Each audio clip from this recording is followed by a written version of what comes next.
నెహ్రూ దశాబ్దాల రికార్డును బద్దలు కొట్టిన మోడీ. జూన్ 10న కొత్త చరిత్ర.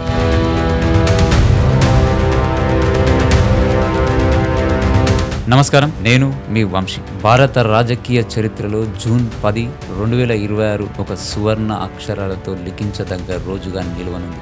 దశాబ్దాలుగా స్వతంత్ర భారతదేశ తొలి ప్రధాని జవహర్లాల్ నెహ్రూ గారి పేరిట ఉన్న ఒక అరుదైన రికార్డును ప్రస్తుత ప్రధాని నరేంద్ర మోడీ గారు బద్దలు కొట్టబోతున్నారు. అదేంటో ఈ వీడియోలో చూద్దాం. నెహ్రూ గారు మే 13, 1952 నుండి మే 27, 1964 వరకు వరుసగా 4398 రోజుల పాటు ప్రజాస్వామ్యబద్ధంగా ఎన్నికైన ప్రధానిగా కొనసాగారు.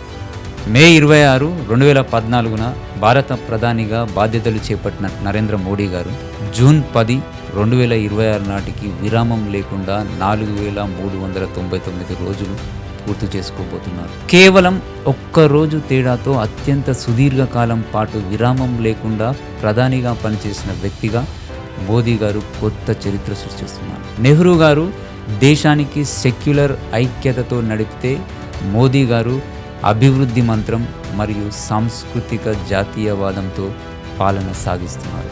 ఇద్దరి రాజకీయ ప్రస్థానాలు, సిద్ధాంతాలు వేరైనప్పటికీ భారత ప్రజాస్వామ్యంలో ఈ ఇద్దరు నాయకులు అత్యంత ప్రభావవంతమైన వ్యక్తులుగా నిలిచారు. ఏది ఏమైనా రాజకీయాలలో ఇలాంటి మైలురాళ్ళు దేశ భవిష్యత్తుపై కొత్త చర్చలకు దారితీస్తాయి. ఈ విషయంపై మీ అభిప్రాయం ఏంటి? కామెంట్ రూపంలో తెలియచేయండి.